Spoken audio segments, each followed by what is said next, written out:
Okay. Hi there, and welcome to episode 39 of Anne and Steve Talk Stuff, where an artist and an economist walk into a podcast and talk about odd things that make the world go round. Hey, Stephen, how are you getting on? I'm good, Anna. I'm good. How are you getting on? I'm good. The year is early, but mad. Yeah. But this is just the world we live. We're living through history. I remember I went to visit Berlin in year I think it's 2001, and I was like, even like the Berlin Wall had only fallen like 12 years before. And I was like, wow, it's mad to be in a place where it feels like history is still happening.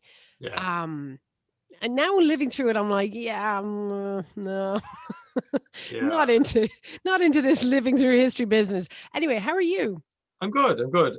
We're about a week away from term restarting, so that's really interesting. I'm thinking a lot about, you know, what it means to. I always go through these paroxysms every year. I go like, what is education? How can I make it better? So I've been having lots of conversations with people about like what does it mean to do, what does it mean to learn things in 2020, or 2021. What does that actually mean to teach stuff, and all that. And then that's sort of, this week is the ultimate navel gazing week, and then next week I actually get into recording all the lectures and sort of doing that for everyone. And I've done a bit of it already, and then then just straight in. So this has been like, I have 4 or 5 projects that are kind of coming to a head at the same time. Okay. Yeah, I think tomorrow I'm giving evidence before the budget committee of the Oireachtas, and there's stuff like that happening. So it's chock a block is the answer, but all in a good way. All in a good way. Just a Which is nice. regular old Thursday in the life of Stephen Kinsella. I think Yeah, tomorrow I will be cleaning my bathroom, but there you go. yeah. I too need to clean my bathroom. um, come here to me. We time is always a little against us, but I'm gonna plow straight in because when we were talking about what we would talk about today, you had a very strong idea, and you said, you know what I want to talk about this week? I want to talk about unions.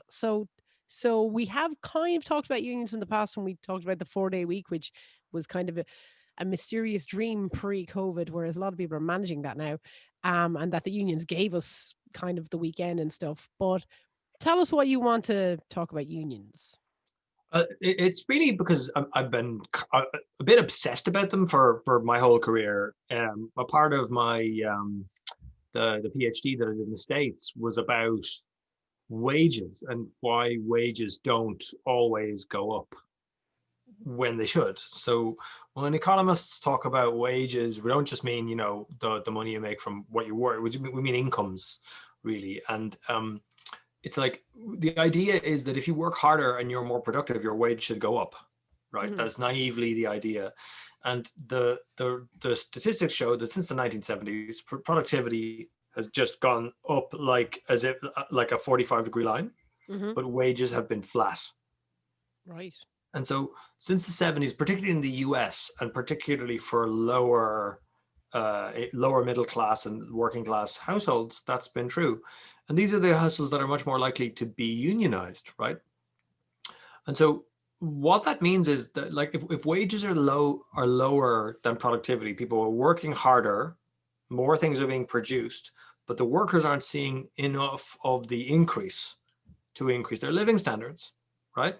Right. And that means that if you were a young man in the 1970s, you are now, in your 50s, 60s today, and your kids are worse off than you were in the 1970s. Now they've got cell phones, right?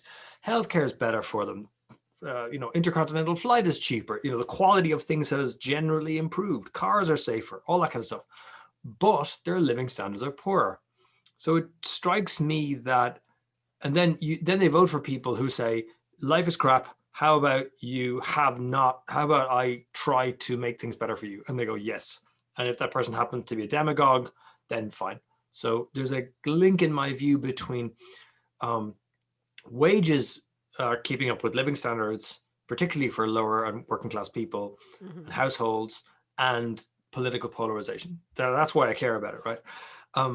And the only technology, and I think I've said this before to you, the only technology that really helps increase wages is education and unions. In Ireland, half of the people who are under 40 or slightly over 40 have undergraduate degrees. Of those people, half of them speak a second language, right? Okay. So they're doing okay, but they're doing okay, but it's not uncommon to find somebody in the lower middle classes who has an undergraduate degree. Right. But if it's very uncommon to find somebody outside of the public sector who's a member of a union. And that's specifically true in Ireland. And the reason I started caring about this, I've cared about it for a long time, as I said, but the reason that I thought we'll talk about it this week is because Google wants to unionize. So the workers in Google have actually come out and said, do you know what? We wish to unionize. We want to join a union. And we think it's a really important thing. Now, the workers in Google are not poor people.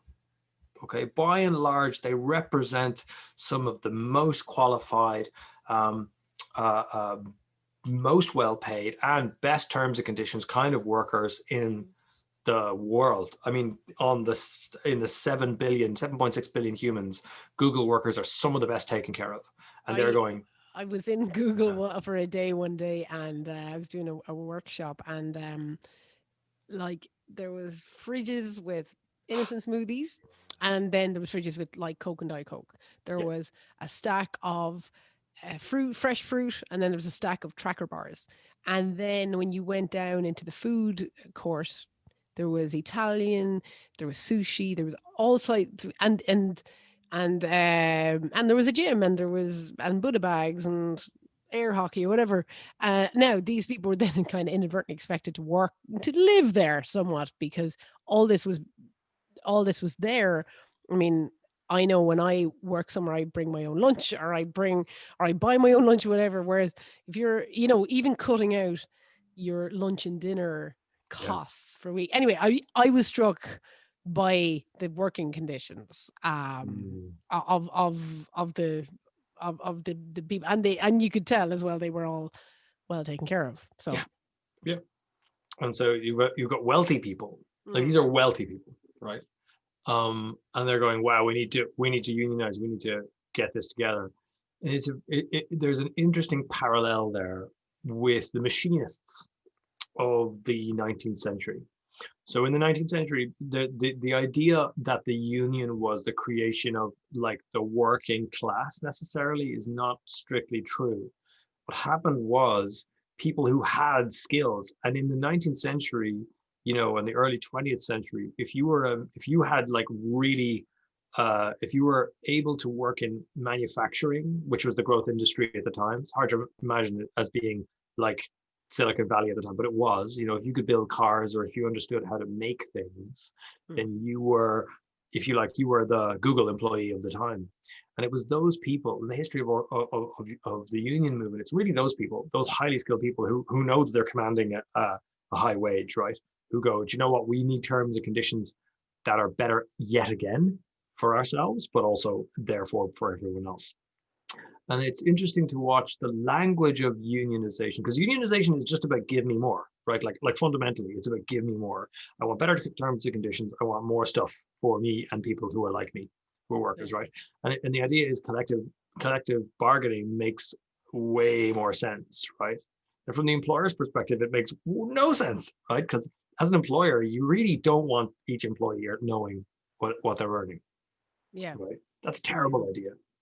You want to take Anne and take Steve and just basically, Steve will work for 1,000, but Anne will work for 2,000, and like that's it's way more likely the other way around. But oh, I don't know. I mean, I'm not the world's greatest negotiator. You wouldn't send me into the troika to negotiate on your behalf, like, or am I? But anyway, yeah, that idea. But this idea that collectivization makes sense. It's interesting. Now, again, it's not necessarily wrapped up with left or right politics. It's really just interest groups looking out for themselves at this point. And then only later it gets wrapped up in the language of, the language of the left, effectively, and then it gets wrapped up with socialism and communism and, all that. But there's no reason necessarily to give it that. You could tell a right wing story of unionizations really quite easily, if you wanted. And so there's this investor guy. His name is Paul Graham. He set up a thing called Y Combinator. Y Combinator is sort of a boot camp for high potential startups in Silicon Valley. And what you find is the best startups in the world, like Stripe and Box and Dropbox and all these guys, they've all come through that program. And Graham is a sort of famous, essay writer as well, a public thinker. In 2007, he had an idea about where unions came from. And the idea was like really, I mean, it was provocative. I don't know, I don't necessarily agree with it, but here's Graham's idea. Unions and mass unionization really came to be a thing because in the late 1930s, 20th centuries, skilled workers were the most valuable thing. And there was competition for everything. So there were hundreds of car manufacturers, for example, and engine manufacturers and so forth. And they all knew that they needed to get bigger, quicker, build more stuff, sell more things, and then eat up the competition and become giants, right? So therefore, they needed people who could make things faster, and so they just paid the best wages, right? So Henry Ford famously, in the middle of a depression, paid double the wages of. Thank you. Paid double the wages of. Sorry, yeah, just a little aside. Somebody has just delivered a cup of coffee to Stephen. Yes, Right? I know. A cup of coffee. I hope your family are unionized. My lovely wife. Yes, they are. They are. So this idea then of this idea that, oh, it's lovely coffee as well. I can smell it. This idea then of people paying more for high skilled labor and all that, it gets instantiated. But Graham's point was, if you were the manager, and this is the original bit, if you were the manager of a company at the time, you would have gone, yeah, whatever you need. Just if I need to pay you double, I'll pay you double, because it doesn't matter. I'm just going to stick it under the price later on, and it's gonna just make me more money later, and I don't care. I just need to ship a product, make the profit, eat the other guy. That's what I need to do, which is fine, and it's all good in the hood, and everybody's happy with that. The issue is that's not what's happening anymore. You're not over investing in labor, right? You're over investing in software, you're over investing in hardware, you're over investing in buildings, you're not over investing in labor, right? And so Graham's point is, yeah, people are more productive, but only because everything else around them is getting better. Right. And so therefore wages need to just stay flat. Now, it's at this exact moment. So it's at this exact moment that in the 70s or 80s that basically union busting movements happen in Thatcher in the 80s and so forth. They break the unions, and unionization has fallen. It was about 60%, 70% in the private sector now. Typically the public sector is always unionized. Yeah. So it's not a helpful comparison, but so everyone else, and it just falls off. It's like 20% now in the United States. Wow. It falls precipitously straight down. The UK, the US, Ireland, Australia, everywhere. In France, now that just because people are members of unions doesn't mean unions aren't politically powerful. They are. In France, union membership is very low and has been for decades. But the unions are incredibly politically powerful. So it's not really, France, France, I lived in France for a year. Yep. 99, 2000, and every month some major service was on strike. Yep. Everything. At one point, the ATMs were on strike. It was just gas. And I remember the fire brigade were on strike, but they weren't because they couldn't not do their job. But they drive around with signs, and it's strike in French is en grève. Yes. To drive around like en grève, but then they. Yeah. And I remember this wouldn't have. Now we've seen like the the school strike here, Yes. with climate change. But when I was young, you didn't go on strike from school. Like you wished you could. But I remember at one point seeing secondary school students on strike in France, for some reason. And I was like, geez, they're just so in tune with their Yep. rights. And like it's Yeah. exhausting sometimes.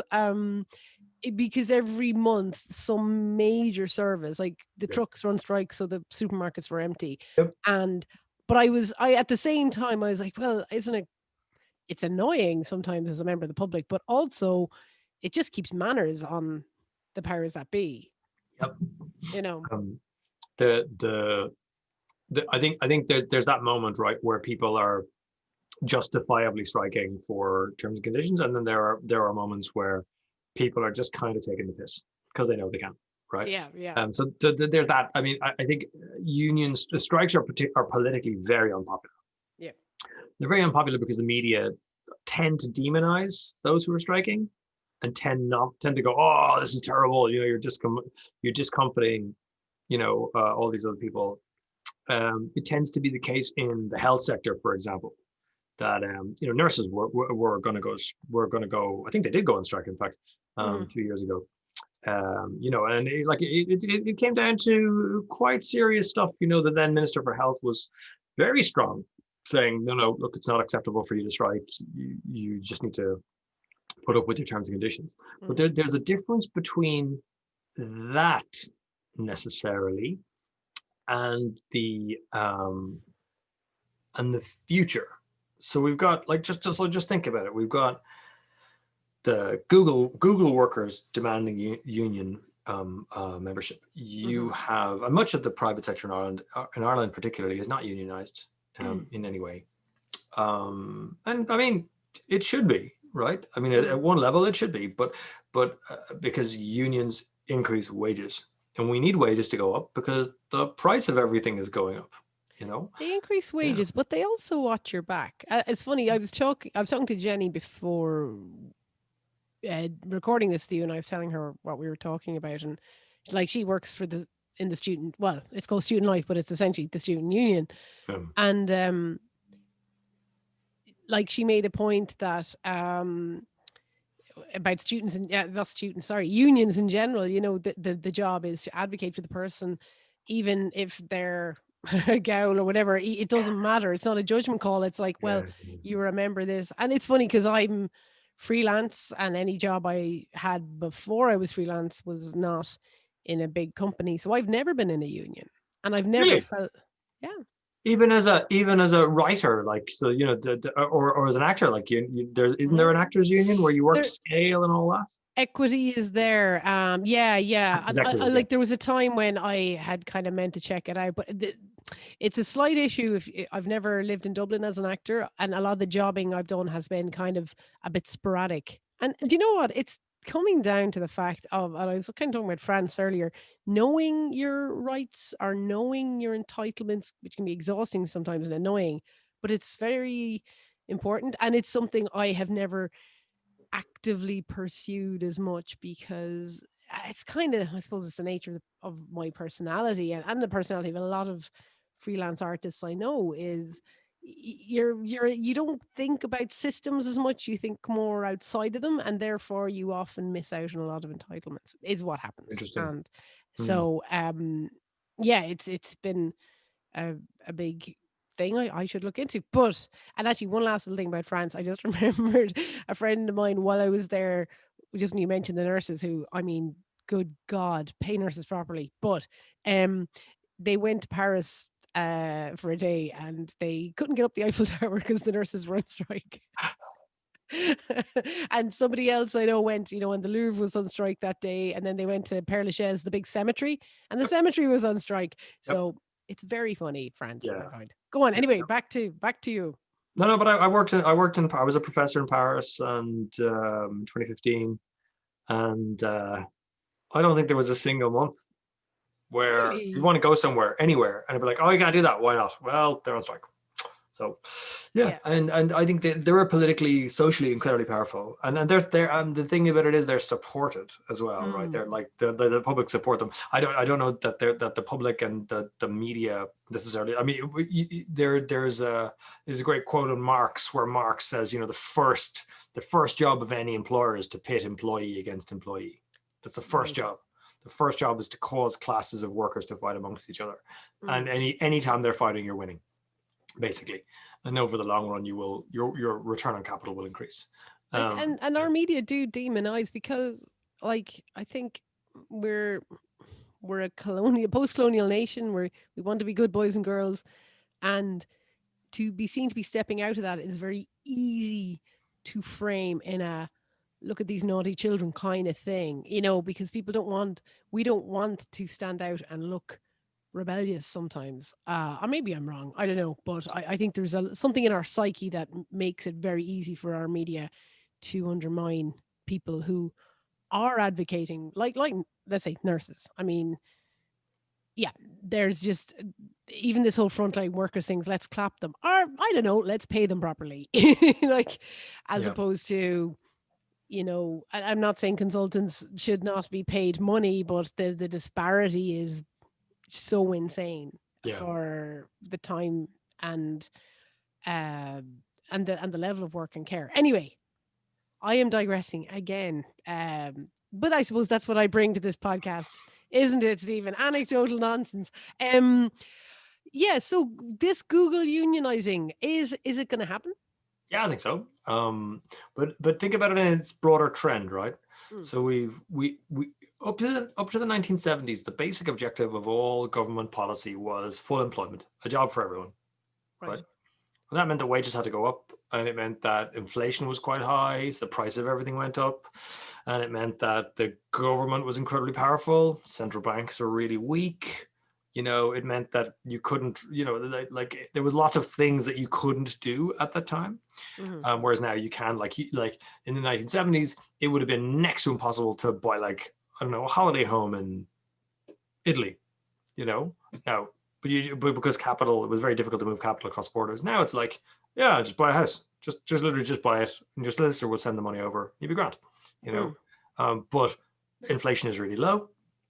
We don't have any commitment to full employment, right? Nobody says these days it's the government's job to make sure that everybody who wants a job has one.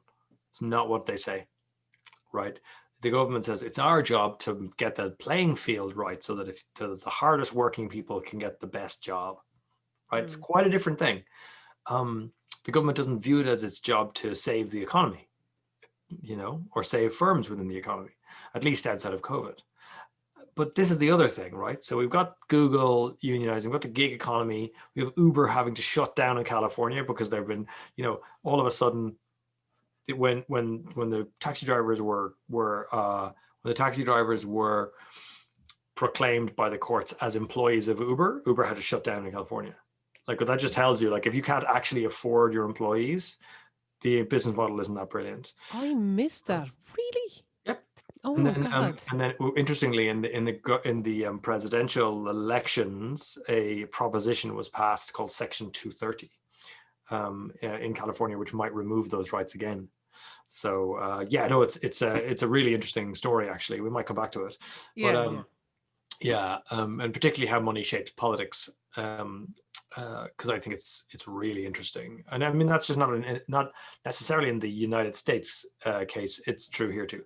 So the third thing, which is like, so you've got the Google guys, effectively the machine operators of the 21st century, right? Yeah. You've got those people advocating for better workers' rights. Um, you have the gig economy, which is increasing in scale and scope, and now you have home working because of COVID. Mm. So, like, and you have the government stepping in saying, actually, we will kind of create a job for everyone. If whatever you're doing in life, we're going to give you 350 quid a week, right? We will pay you what is a good wage for lots Mhm. of people, right? I mean, it's not nothing. 350 No. quid a week is actually more than people working in childcare settings earn, for example. So it's Yeah. quite a lot for lots of employees. It certainly saved lots of households from destitution. And the government is now doing that. It's saying, no, we're going to step in. We're going to make this happen for lots of people, which is great. But that's going to unwind. And then the question is, what comes next, right? So you've got all these millions of people standing in their bedrooms, zooming away like you and I are, right? Mhm. And that's grand. Things will go back to normal once the vaccine gets rolled out, but things will be different. They always have been. Pandemics change the structure of societies. That's the one thing that we can say. How it's going to change, I'm not sure. But I'm pretty sure a lot of it means doing this kind of stuff, Mhm. right? So if we're doing this kind of stuff more, then it sort of tells me that we're beyond atomized. We're not even part of the same office. We're not even Yeah. part of the same firm. We're just kind of Stephen Inc. and Anne Inc. You Mhm. know, and that's great at one level because it means like I can sell my services in India and Canada and whatever, and so can you, and that's Mhm. great. But it's also really bad because it means that we're in competition with other workers from India and Canada and China and so forth. Um, so there's this kind of hyper competitive dynamic that's about to be unleashed amongst all kinds of workers, not just people who not just people who yap on the internet for a living, um, but lots of other people. And so, how do you cope with that as an individual? But more importantly, how does the union movement, which is in again long-term, multi-decadal decline, how does it cope with it? Is there a union for workers who work on the internet? Mhm.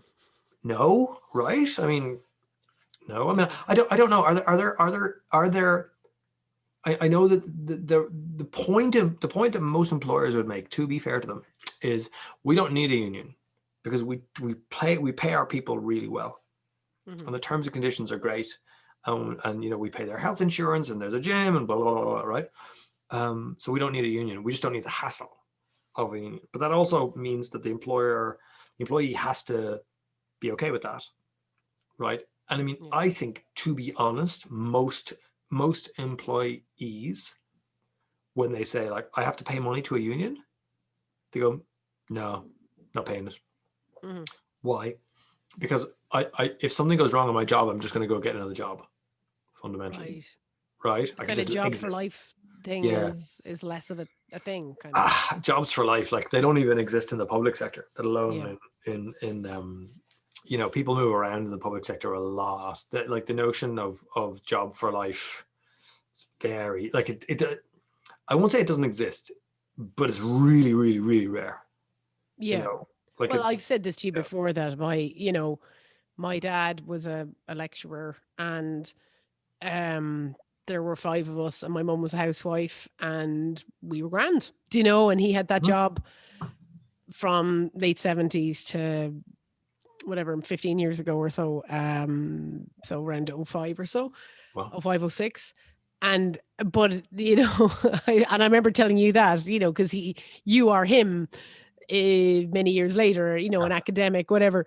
And he wasn't publishing books, he wasn't going to loads of conferences, he wasn't pushing to up his profile. He was just a happy, hopped over the wall, did his lectures, came home for lunch, and now there was, I'm sure, a lot of ambitious people, colleagues who did do all the other stuff, but that wasn't a thing that had to be done as yes, an academic to keep yep, your profile, to keep your, mhm, like it was the dream, the happy, relaxed professor dream kind of yep. thing. And Yep. which I kind of realized, oh, that's gone now. Oh, that doesn't exist. That does Exactly. not exist anymore. Um, like it doesn't. What you found though with your dad's generation of lecturers, you found a real commitment to teaching. So Mm, they really like that was their pretty much only job. They just did teaching, and that made them excellent teachers. mhm, Whereas these days, an academic in Mary I has to teach, they have to do research, they have to administer the university, they mhm, have to get money in the door, so they've got to go out and get grants, mhm. and they have to go out and visit early childhood settings. Yeah. And there Like was yeah, bits of that. He did have to do some of that stuff, but it wasn't. it was because he wanted to, in a way. Yeah, Do you know what I mean? Like, yeah. but yeah, it's a very different. Like my dad is still, he still loves the place. He goes for his walks there. He's, like, it's in his heart. Do you know what I mean? Okay. And it's very lovely, but it's very, it does seem like a very wonderful thing that is just of the past, you know. And Yeah. I feel really lucky. My dad got that, and I got to grow up with that. But um, and yeah, I'm pretty sure they were unionized. But Oh, they were. interest, They were. interesting enough with unions. I mean, it's funny because you say they didn't particularly come out of socialism or the left or anything like that. No, no. The thinking was appropriated. See, like all things, you can wrap a movement in language. You could wrap language in a movement. It's always about, like, fundamentally, it's about power, Mm, and it's about getting everyone kind of organized behind a story to go in a particular direction. And once you do that, mm. typically speaking, people will follow after it going, oh, the reason that happened is blah. Why? Because some academic lad needs to write a book about it, right? They promote it to professor. Oh, the reason is because of the inherent neoliberalism of the union movement, or some other shite like this. It'll be great. Yeah. But It reminds so, me of a friend of mine is a theater company in Dublin, and I remember meeting them, and I was like, oh yeah, your stuff, it's like post dramatic theater. I did a module on it and that, and she went, and she was quite young. She was a lot younger than me, and she's like, "Oh, is that what it's called? We're just doing the thing we like, you know." But yeah, yeah, apparently, it's this form that has only formed in the last 20 years or whatever, or 30 years or so. But interestingly, as well, considering we are Limerick people and unions of being appropriated, like in 1919, you had the Limerick Soviet, mm-hmm. which I was in a show of in 2019 called Bread Not Profits, and the big story was it was kind of the city went into lockdown, and it was a response to British martial law, Yep. but instead of a revolution and people taking up arms and that, workers just went on strike and the city stopped, Yep. and they managed it themselves, and the power of that was, Mm. there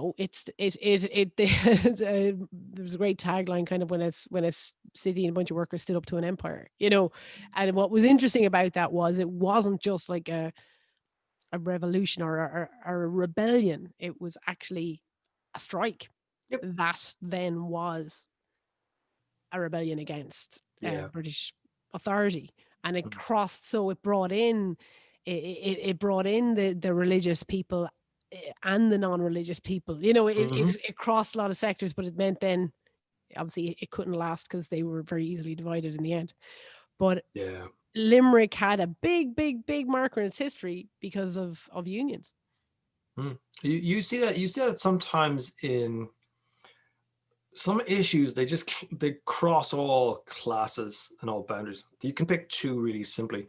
So in Iceland and in Norway and Sweden, they had household labor strikes. So the women just said, you know what, we're sick of this, so we're not gonna change the babies, we're not going to make the dinners, sex is definitely off the table, it ain't happening, we're just literally down in tools, right? And that resulted in really significant changes, really significant labor law changes. The other one, which is kind of ongoing, success yet to be determined, is the school strikes for the climate, where you've got young people led by Greta Thunberg. And Thunberg? Thunberg? Thunberg and Limerick, we've our own little, it's Greta Saoirse Exton. Yes, Who's indeed, just, indeed. The daughter of one of my colleagues, actually. ah, Yeah, yeah, yeah. And yeah. So that's all. That, I mean, we won't know if that is a success for a long time. But the idea again, it just kind of comes out and says, no, this isn't happening. I mean, you could imagine a situation where, there's a housing problem in Ireland at the moment, and if all the young people in the country who can't get a house went, do you know what? I'm actually stopping. This is stupid. I'm locked into a system that privileges others, that hurts me. I'm just stopping until somebody wakes up and figures out a way to get me a house that isn't going to leave me in penury till I'm 67. yeah. Right. And I think that's a very complicated argument, right? But it's there. the anger's there. You heard it here first, folks. Yeah. Stephen's calling on the youth of Ireland to go on strike. Yeah. Well, You actually, know. it's funny. There's a play I was in, and then I directed years later called Lysistrata. It's an ancient Greek play. And it's funny when you said that thing about Iceland, and it's about the women going on strike, Yep. and they basically refuse sex, and they also occupy the Acropolis, which is where all the money is kept. So the war, Ah, they're sick of the men being at war, and they just want them to come home. And so the idea is that this strike, it's an amazing, it's a funny play. It's a kind of a farce comedy, but there's a lot of strong political stuff in it. And sure. but yeah, like that's back in ancient Greek times, and you know they did it in Iceland. What year was that? I want to say 2012, but I could be wrong.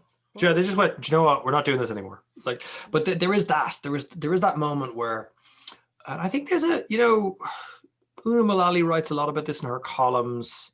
You know about like Ireland has changed. The political system hasn't caught up with it. There are social movements that like we're much more socially liberal than our politics maybe allows us hmm necessarily because it's coalitional politics for the lowest common denominator. And it's like, well, okay, if you accept that there's a very strong coalition for that, hmm well then the really interesting question is what is the model of economics and society that's consistent with really liberal social values like you should be able to do what you want. You should be able to get a house if you're working pretty hard.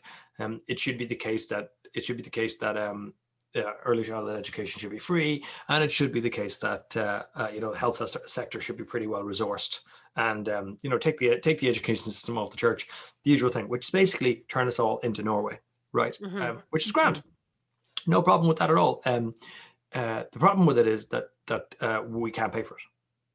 Because it implies in order to do that, I've actually done the maths on this. In order to do that, the almost all of the state is paid for by the top. Like if you can imagine that the state is 10 people, hmm right?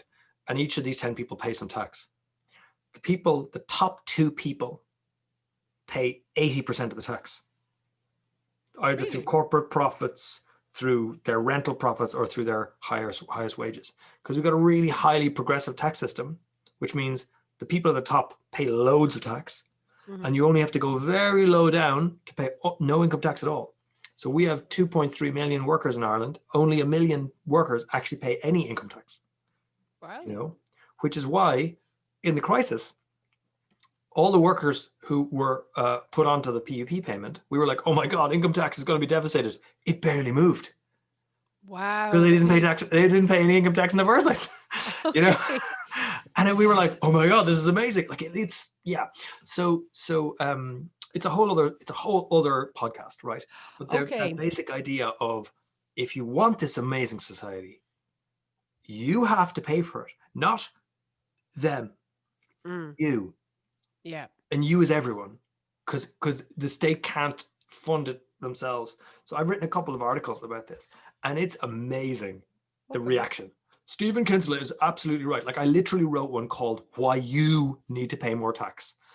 People on Twitter were like, "Stephen Kinsella is absolutely right. They need to pay more tax." I love it. I love it. Listen, Stephen, let's keep the gold for another podcast. That Let's do it. sounds it's great, and it'd be lovely to talk that through. So listen, have a lovely week, I and will. as always, as I say, lovely to talk. And until next week, have a good one. Chat to you soon.